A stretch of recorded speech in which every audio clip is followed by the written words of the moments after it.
2015, a group of researchers at Cornell University tracked how people spent windfalls of money, bonuses, inheritances, tax refunds, and then followed up months later to measure something surprisingly hard to measure: whether that money actually made them happier. The results were strange. Some people who spent thousands of dollars felt almost nothing. Their satisfaction barely moved. Meanwhile, other people who spent a fraction of that amount reported meaningful, lasting increases in well-being. Same amount of money, wildly different outcomes. The difference wasn't how much they spent. It was what they spent it on. This is the strange part about money that almost nobody explains properly. Getting more of it doesn't automatically make your life better. What actually changes your life is knowing which upgrades are worth making, and which ones are just expensive noise.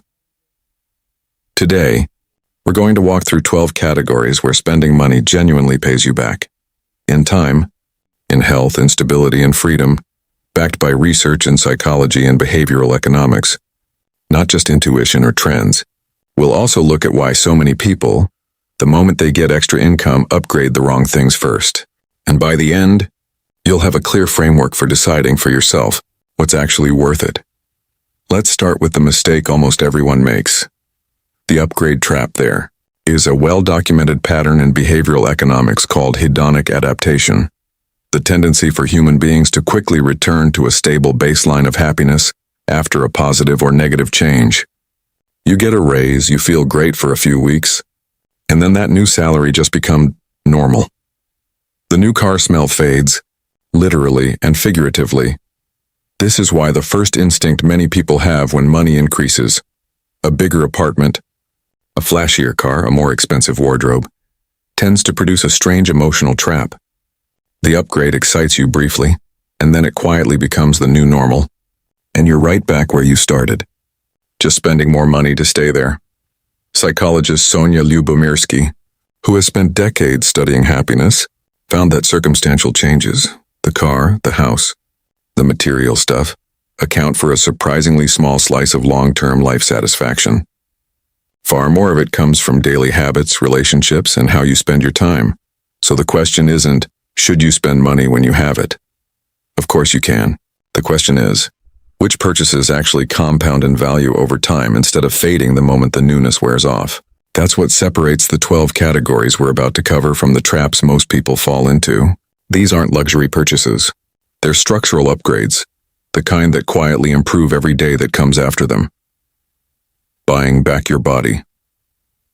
The first category is the one people delay the longest, and it's arguably the one with the highest return: your physical health. Sleep is the upgrade almost nobody prioritizes. A worn-out mattress or an unsupportive pillow seems like a minor inconvenience, but sleep researchers have repeatedly linked poor sleep quality to reduced cognitive performance, weakened immune function, and even shorter lifespan. Matthew Walker, a neuroscientist and author of Why We Sleep, has pointed out that sleep is one of the few interventions that improves nearly every system in the body simultaneously: memory, mood, metabolism, immunity. And yet it's one of the last things people spend money fixing. A better mattress, a supportive pillow, blackout curtains, a cooler room. None of these are glamorous. Nobody posts them on social media. But if you're sleeping poorly for years, you are, in a very real sense, taxing every other area of your life without realizing it. Preventative health care is the second piece of this puzzle. Regular dental checkups, annual physicals, vision correction. These are the upgrades people postpone because they don't feel urgent right up until a small, cheap problem becomes an expensive, painful one. A cavity caught early costs a fraction of a root canal. A blood pressure issue caught early is manageable. Caught late, it's a crisis. And then there's ergonomics, the physical setup of wherever you spend most of your waking hours. A proper chair, a desk at the right height, a monitor positioned correctly. These sound almost embarrassingly unglamorous compared to a vacation or a new gadget. But if you spend 8 hours a day at a desk, poor ergonomics compounds into chronic pain over years. And chronic pain is one of the most quietly life-degrading things a person can experience. The pattern across all three of these, sleep, healthcare, ergonomics, is the same. They don't feel like upgrades in the traditional sense, because there's no visible status symbol attached to them. Nobody's impressed by your mattress. But your body is the only piece of infrastructure you can never replace, and it depreciates faster when it's neglected. Buying back time. Here's a question worth sitting with. If someone offered you an extra 5 hours a week, guaranteed for the rest of your life, how much would that be worth to you? Most people never frame money this way, but time is the one resource you genuinely cannot earn more of. And a growing body of research suggests that using money to buy time back is one of the more reliable paths to increased life satisfaction. A widely cited study, led by behavioral scientist Ashley Whillans, published in the Proceedings of the National Academy of Sciences, surveyed thousands of people across several countries and found that individuals who spent money on time-saving services, like grocery delivery, cleaning services, or hiring help for tedious tasks, reported greater life satisfaction than those who spent the same money on material purchases. This is worth pausing on, because it cuts against instinct. Many people feel guilty paying someone else to clean their home or mow their lawn, as though doing it yourself is somehow more virtuous. But the research suggests the opposite. The hours you reclaim from tedious, replaceable tasks can be redirected toward things that don't have a substitute: time with family, deep work, rest, or simply less stress. This applies to several specific upgrades: outsourcing cleaning or home maintenance, paying for faster, more direct transportation instead of the cheapest, most time-consuming option, automating recurring errands like grocery shopping. None of these change your identity or your status, but collectively, they change how much of your week actually belongs to you. The key distinction here is subtle but important. This isn't about avoiding effort. It's about being deliberate with which effort is worth your time and which isn't. Cooking a meal for someone you love can be deeply meaningful. Scrubbing a bathroom floor rarely is. Buying back your capacity to earn. The next category shifts from personal well-being to something more strategic: upgrading the tools and skills that generate your income in the first place. There's a concept economists refer to as human capital. Essentially, the skills, knowledge, and capabilities a person possesses that allow them to produce value. Unlike most assets, human capital doesn't depreciate the way a car does. If anything, it compounds because skills build on top of each other. This shows up in a few concrete upgrades: better tools for your craft, a functional laptop instead of one that crashes constantly, software that actually does what you need instead of fighting a free alternative for hours, a proper set of equipment if your work is physical or creative. The frustration of working with broken or outdated tools is a hidden tax on productivity that's easy to underestimate until it's gone. Education and skill development is the second piece: courses, certifications, coaching, or simply books and resources that sharpen a skill directly tied to your income. Warren Buffett has often pointed to investing in yourself, and specifically in communication and knowledge, as one of the highest return investments available, because unlike physical assets, an improved skill can't be taxed away or stolen. The reasoning behind this category is straightforward once you see it. If a tool or a skill measurably increases your output, your quality of work, or your ability to take on higher value opportunities, the upgrade often pays for itself many times over. It's one of the few purchases where the return isn't emotional or comfort-based. It's compounding, financial, and measurable. Buying back peace of mind. We move into a category that doesn't feel exciting at all, but arguably protects everything else on this list: financial and physical security. An adequately funded emergency fund is one of the least discussed but most psychologically powerful upgrades a person can make. Research on financial stress consistently shows that it's not just the absence of money that causes anxiety. It's the unpredictability of not having a buffer for the unexpected.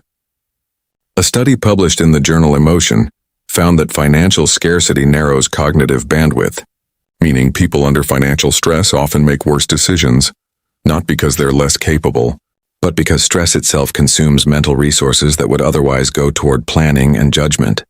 Proper insurance, health, disability, liability, which functions the same way.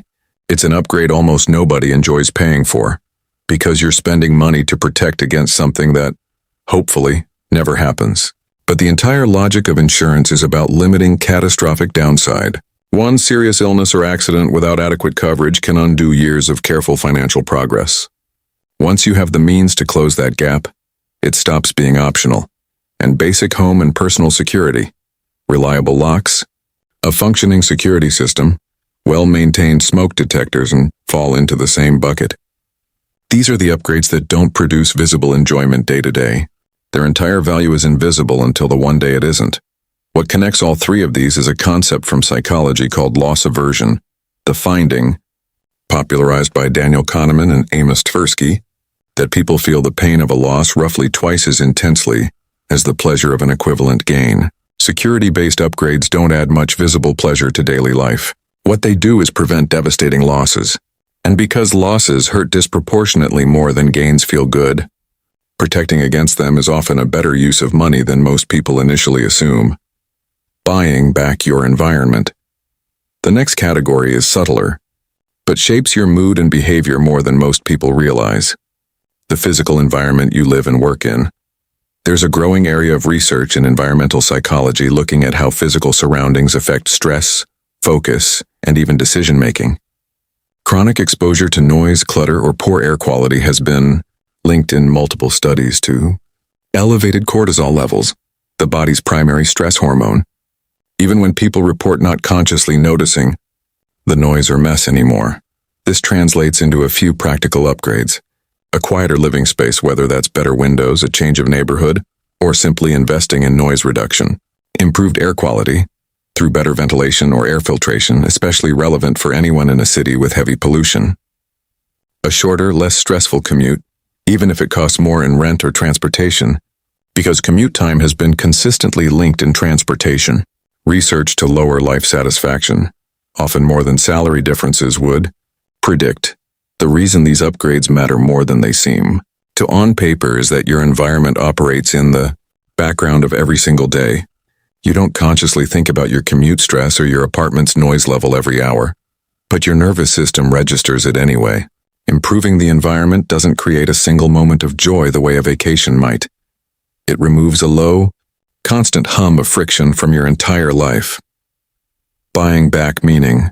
This brings us to the final category, and it's the one most strongly supported by psychological research on happiness, experiences, and relationships. Cornell psychologist Thomas Gilovich has spent much of his career studying a specific question. Does money spent on experiences make people happier than money spent on possessions? Across numerous studies, his research points to a consistent answer. Yes, and by a meaningful margin. Part of the explanation is what Gilovich calls adaptation resistance. A new possession is exciting at first, but you adapt to it quickly. Remember hedonic adaptation from earlier. An experience, on the other hand, doesn't just fade the same way. It becomes part of your personal story. You revisit it in memory, you talk about it, and, critically, it can't be directly compared to someone else's in the way a material object can. Nobody debates whose vacation memory was better, the way people compare cars or watches. This shows up in a few tangible upgrades once money allows for it. Travel and shared experiences with people who matter to you. Investing in relationships. Spending money not on impressing others, but on the time and effort of maintaining meaningful connections, whether that's visiting family more often or simply removing the financial friction that keeps people apart, and contributing to causes or communities that align with personal values, which research on pro-social spending, led by psychologist Elizabeth Dunn, has linked to measurable increases in well-being, sometimes even more than spending the same money on yourself. This category is the least intuitive one on this list, because it doesn't feel like a traditional upgrade. There's no object to point to afterward. But the research is remarkably consistent. This is where money reliably converts into something lasting. The real patterns step back, and a pattern emerges across everything we've covered. None of these 12 upgrades are about status. None of them are the things that show up first in most people's minds when they picture having money. The flashy car, the designer wardrobe, the bigger television. Those purchases aren't wrong exactly. They're just structurally different. They tend to deliver a short spike of pleasure that fades, exactly as hedonic adaptation predicts. What we've walked through instead are upgrades to the underlying structure of a life. Your body, your time, your ability to earn, your protection against catastrophe, your surroundings, and your relationships. These don't spike. They compound. And because they compound quietly, In the background, they're easy to underestimate and easy to postpone. That's really the core insight worth taking away here. It's not that spending money on things you enjoy is a mistake. Enjoyment matters too. It's that when money is limited, the upgrades that pay you back the most aren't always the ones that feel the most exciting in the moment. Often they're the boring ones. The mattress, the emergency fund, the ergonomic chair, the annual checkup. The upgrades nobody posts about, because they don't photograph well. They just quietly make every day that follows a little bit easier. If there's one filter worth applying the next time you're deciding how to spend extra money, it's this. Ask not, will this feel good right now, but will this still be paying me back a year from now? That single question is enough to separate most lasting upgrades from most fleeting ones. If you found this useful, subscribe for more breakdowns like this one, and let me know in the comments which of these 12 you'd upgrade first.